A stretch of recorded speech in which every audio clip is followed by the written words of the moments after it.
As we record this, the Cuyahoga County government is in a meeting about what to do about the new Cuyahoga County Jail. And we have a couple of stories to talk about pertaining to that on Today in Ohio. It's the news podcast discussion from cleveland.com and the Plain Dealer. I'm Chris Quinn here with Lisa Garvin, Laura Johnston, and Layla Tassi. And Layla, we're going to have you working on the jail. Do we have a looming civil war in Cuyahoga County government because of the county council's mysterious persistence in buying a toxic site for the new county jail? How are the sides forming on this, Layla, and where is the battle line? Well, yesterday we saw this unbelievable development in the story with County Prosecutor Mike O'Malley and Public Defender Cullen Sweeney and Common Pleas Administrative Judge Brendan Sheehan seeking to hire outside counsel to potentially take legal action against the county if they take a single step toward the purchase of that controversial toxic jail site on Transportation Road. Since Sheehan is the administrative judge, he signed off yesterday on the request to the court for permission to seek outside counsel representation. And the reason that's needed is because under normal circumstances, O'Malley's office would represent the county. So these three, O'Malley, Sweeney, and Sheehan, all sit on the executive steering committee, which, as you said, they're meeting today. They've been the guiding the planning process for deciding whether to build a new jail or renovate the current one. And that group is meeting to cast their votes on whether to recommend the purchase of this Transportation Road site to the county. That vote was supposed to have happened back in April, but it was delayed while they sought this fresh analysis on whether the current jail could be renovated. And they should be right now hearing that presentation. It's expected that O'Malley and Sweeney and Sheehan are going to vote no on buying the Transportation Road site, which is enough dissent to just torpedo that vote. But those three fully expect county council to go rogue after that and vote to buy the site for the jail anyway later this month. And that's why they're posturing for this lawsuit. And at the heart of their beef here is the fact that the county is poised to dump all these millions into buying a new jail on a site that's loaded with carcinogenic benzene, nonetheless.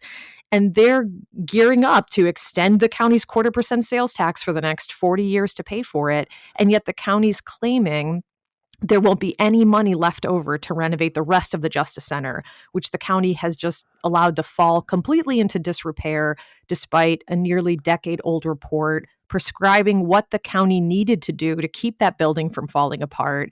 And they really did very little of it since then. O'Malley told Caitlin Durbin yesterday that he thinks the county should take all the money they've been squandering in the slush funds from ARPA, which I've heard this theory, I've heard this argument before, and just marshal it into the Justice Center immediately. So that's where they are. And the 50 plus million that they're wasting on the MedMart.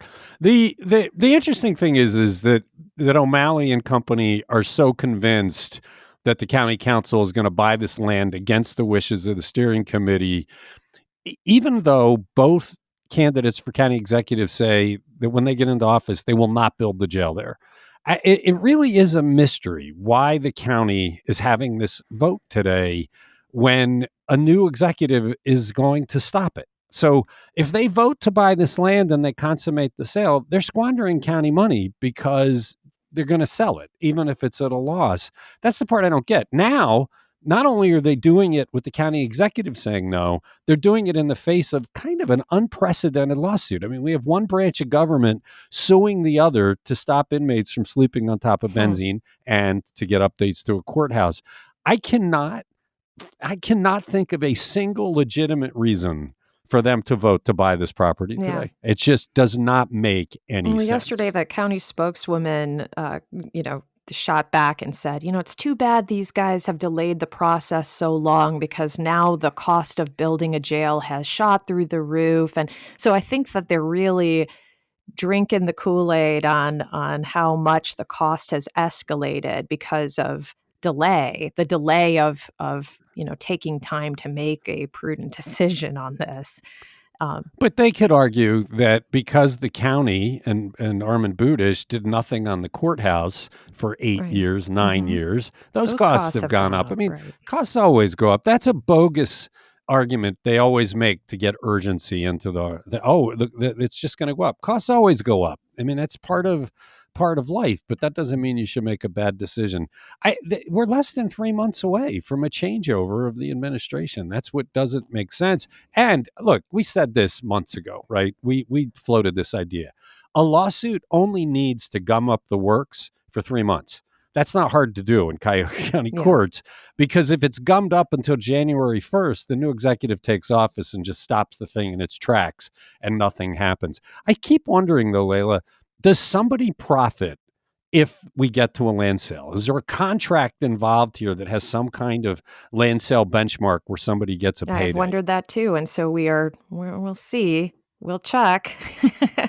That would explain it, because nothing else makes sense about making this decision before there's a new county executive identified.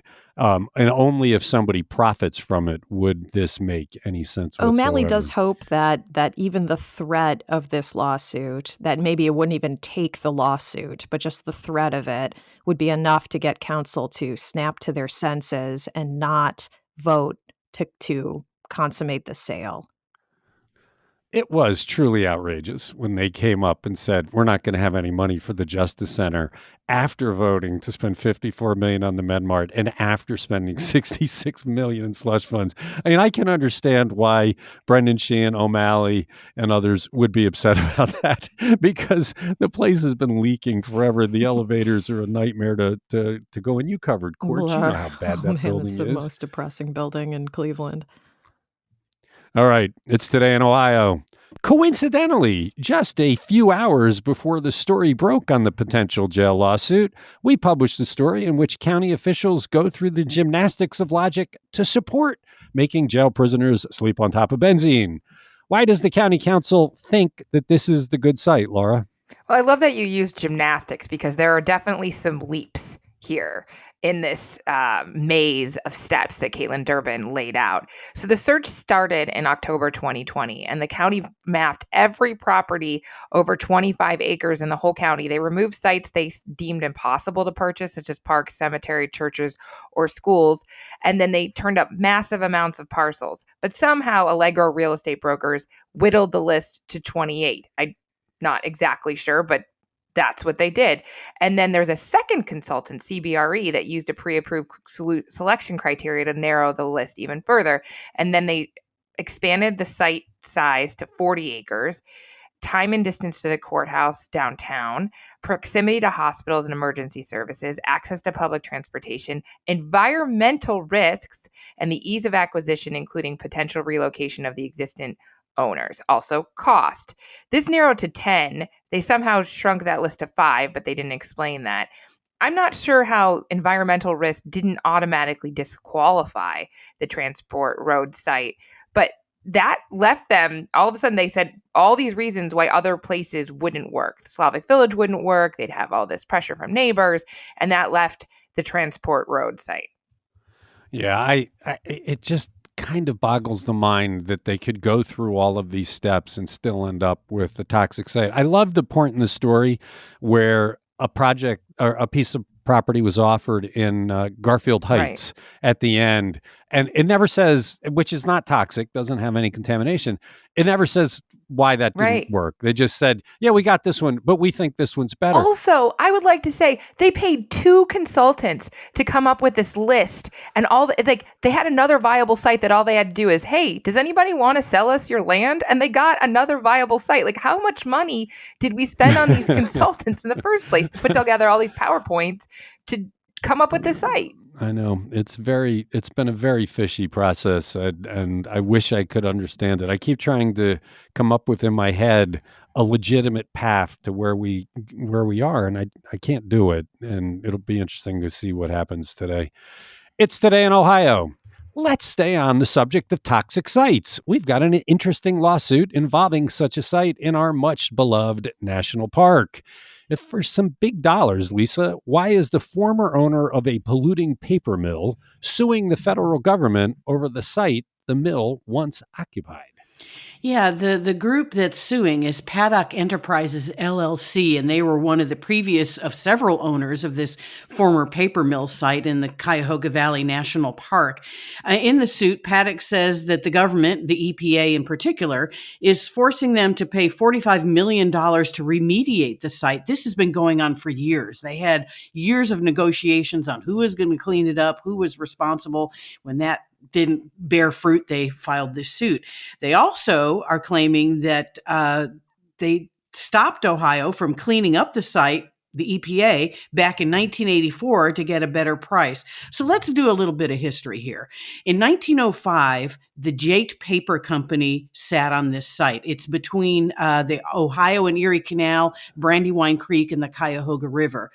They sold it in 1951 to another company, and then the plaintiff bought it, and they owned the land till 1967.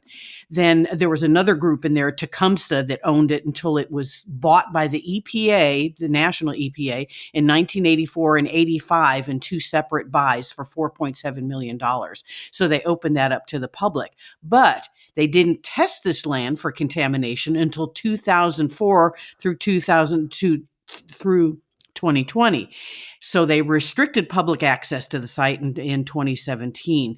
And the Ohio EPA urged the federal EPA not to buy this land because of leaky oil wells and other pollutants on the site.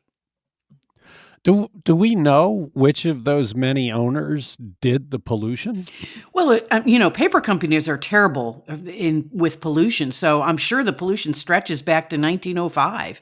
I mean, it was a going concern all the way up until 1967.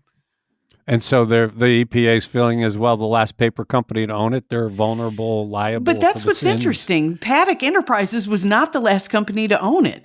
They're called the successor company. They owned the land until 1967, and then it went to a group called Tecumseh Container Corporation or Corrugated Paper. And, so the whole chain of, ownership is kind of muddled here for me. And maybe that's why they're filing the lawsuit. Maybe Tecumseh no longer exists. I really don't know. But they also say, they want the lawsuit demands that the government pay Paddock for any work that needs to be done on the site. And they're demanding that the court rule that they have no further obligations to clean up that site. Well, there is a due process question here. I mean, you would seem to think that the government would have to prove that the company they're going after to clean it up was the transgressor. And it doesn't sound like they can prove that. And so I'm not sure that this company is off base and saying, come on, we didn't do it. We didn't pollute it. There's no evidence that we did. Why do we have to spend $45 million or whatever the price is to clean it up? It's a fascinating lawsuit. I just didn't realize that a big section of the park was that polluted. Well, I didn't either. And, of course, they didn't know until 2004, until they really started testing. But yeah, whenever you have a former paper mill, there's always a lot of, bad stuff in the soil after a paper mill. I've ridden my bike past this many times because it's in that, right by Brandywine Ski Resort where the old Dover Lake Water Park was. And we just used to love to crane our necks off of the path and look at it. I had no idea. I mean, I've never explored it, but I didn't realize how toxic it actually was. And Ohio had told the feds, you don't want to buy this. Mm-hmm. This is polluted. It's kind of like what they did with the jail. They looked at the toxic site and says, yeah, we don't want to build there. Okay, interesting story. It's Today in Ohio. Abortion continues to be a polarizing issue as elections approach, as we've discussed a bunch of times. Reporter Laura Hancock examined the timing of abortions in Ohio in the most recent year available, finding most were early in a pregnancy. Lisa, what are the numbers? Yeah, lots of interesting numbers in this report on 2021 abortions by the Ohio Department of Health. Overall, in 2021, there were 21,813 abortions. That's up 7% from 2020, and they're not sure why, because abortions have been declining over the years, but they've been tracking these numbers since 1976. The all-time high for abortions was 1983, when there were 45,000 performed in Ohio. In the 2021 report, Cuyahoga County had the most. They had 4,839 abortions. That's up slightly from the year before. And when you're looking at the timing of abortions, most of them were in the first 9 weeks. About 60.5% were in the first 9 weeks, 26% 9 to 12 weeks of pregnancy, 10.5% from 13 to 18 weeks, 1.4 from 19 to 20 weeks, and then just, less than 1% 20 weeks and above. So most of them are getting caught in the first 9 weeks, which kind of surprises me. I would have thought 9 to 12 would be the higher number. 538 abortions in Ohio were under the age of 18, the patient was. 54 of them were children, 15 years and under. But most of them, about 62%, were in the 25 to 55-year-old age bracket. So about 13,500 abortions in that age bracket. When the Dobbs decision was coming down and we were doing all of the abortion reporting, my memory is we had reported that the numbers had been dropping steadily year over year over year, but in this year, it went up. And they don't know why, because, obviously we didn't have the Dobbs decision in 2021, but they think the pandemic may have, caused some different, dynamics in families, with a pregnancy that happened.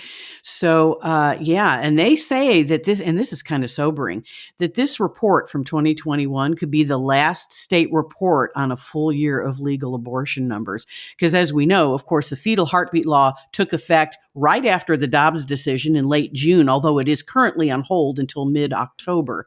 So, and also just interesting too, the numbers of white and black women seeking abortions was just about the same. Slightly more black women, about 9,446 black women got abortions. That's 43%. And then 8,784 white women got abortions at about 40%. Interesting. It's today in Ohio. The lake sturgeon is a monster of a fish growing up to 5 feet long, but it was largely wiped out in Lake Erie because of pollution and other factors. Laura, is it coming back in a big way?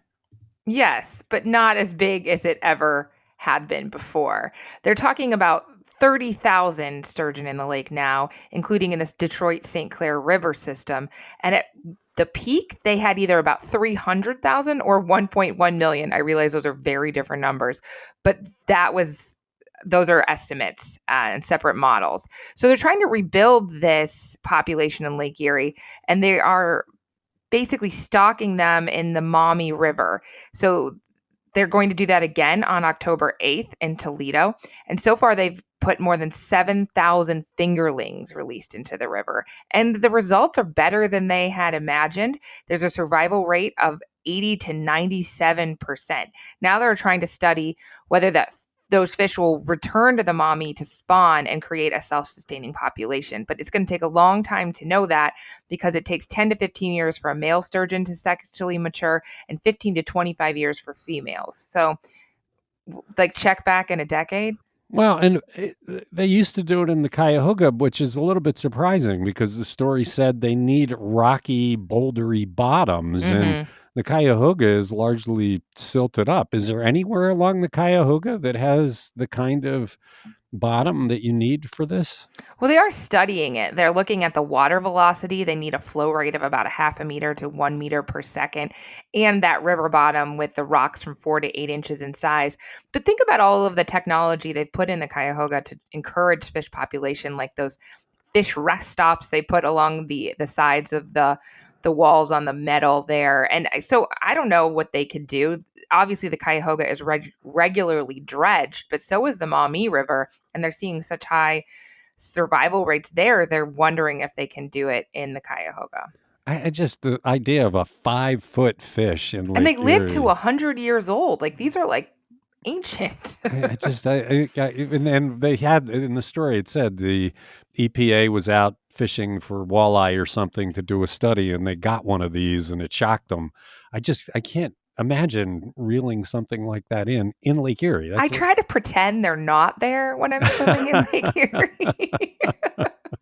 Although these are mostly in the Western Basin and the Far East over by the Niagara River in Buffalo. So the central area has not been home to these sturgeon. But they're bottom feeders too. It's not like they're going to they're going to injure a swimmer. The sewage is much more of a danger to you than the lake sturgeon.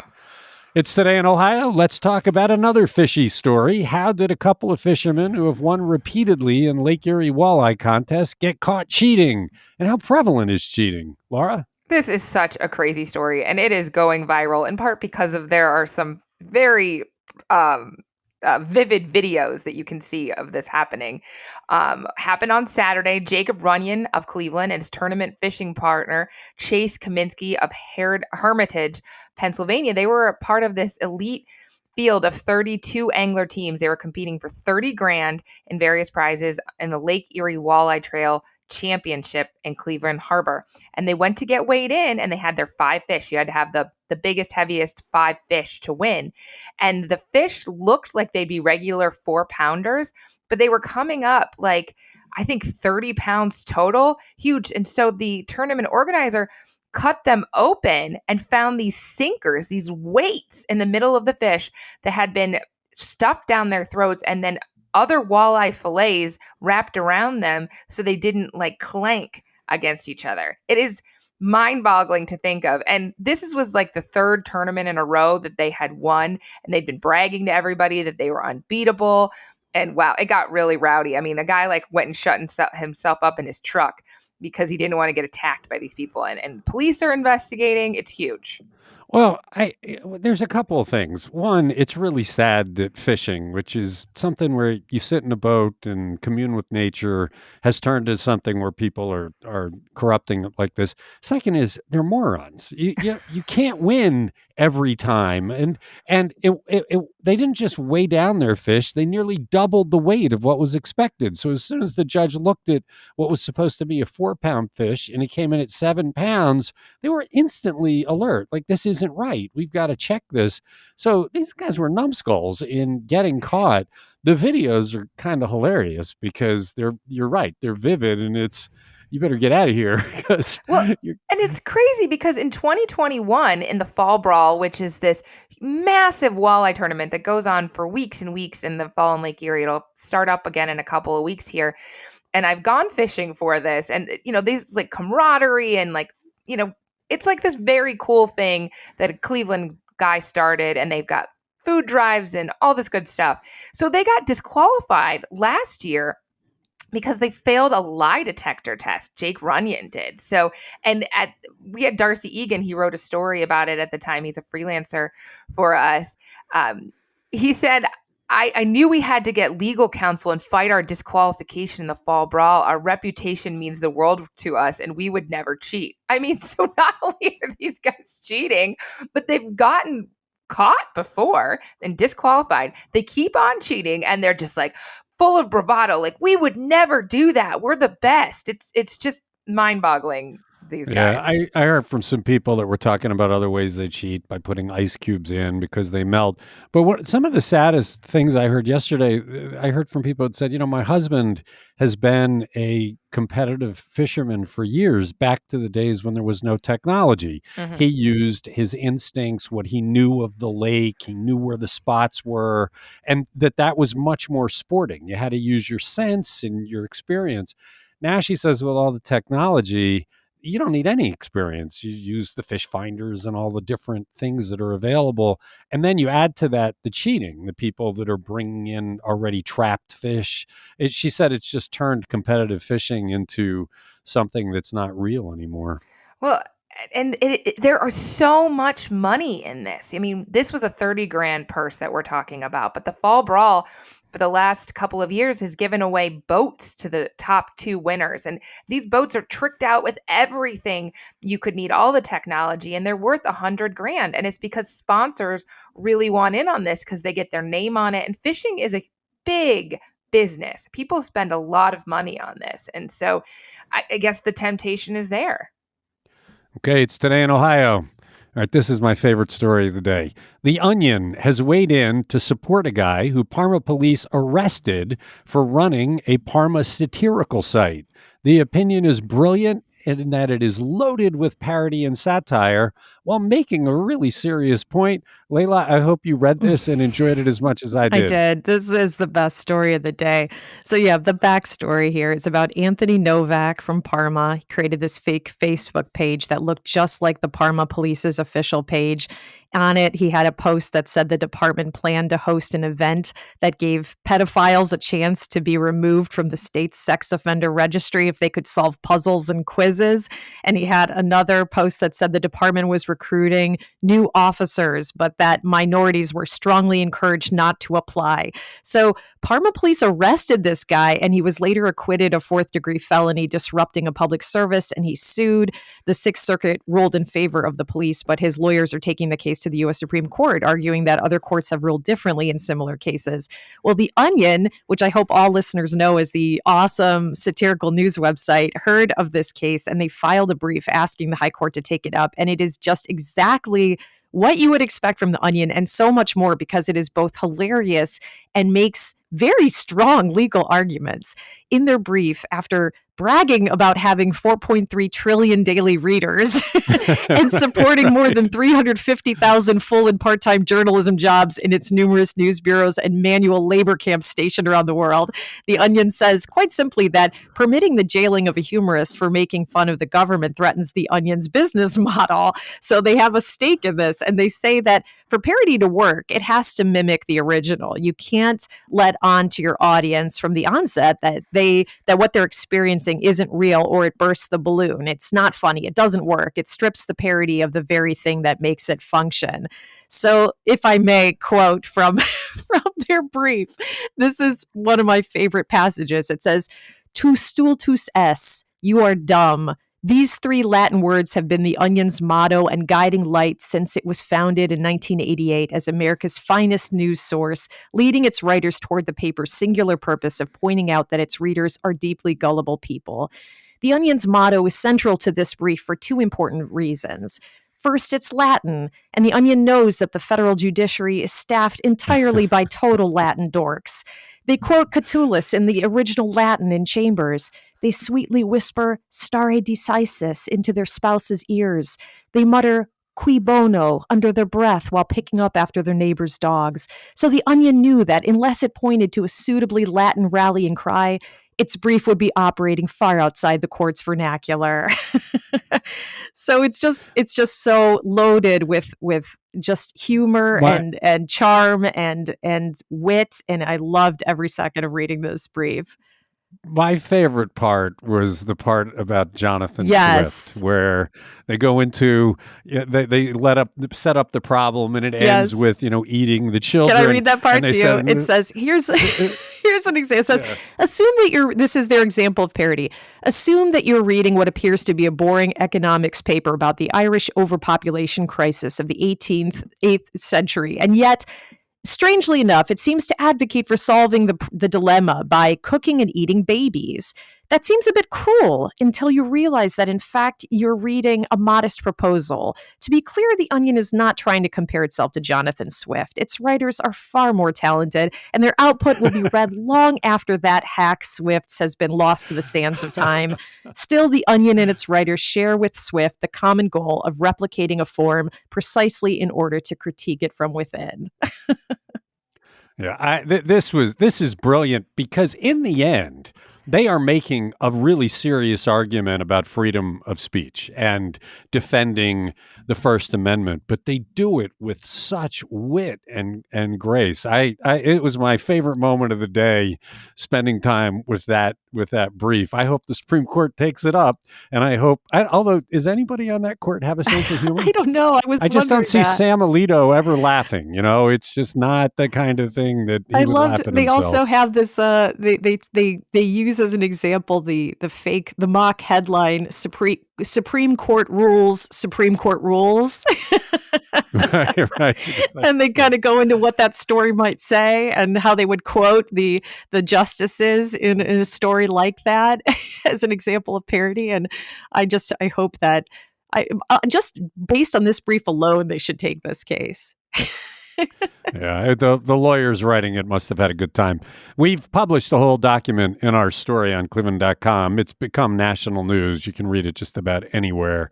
It's Today in Ohio, and we're done for a Tuesday. Lots of good stuff to talk about tomorrow. We'll be talking about what the county council did with the jail, if they buy the toxic site or not. Lots to discuss there. Thanks, Lisa. Thanks, Laura. Thanks, Layla. Thank you for listening. We'll be back Wednesday.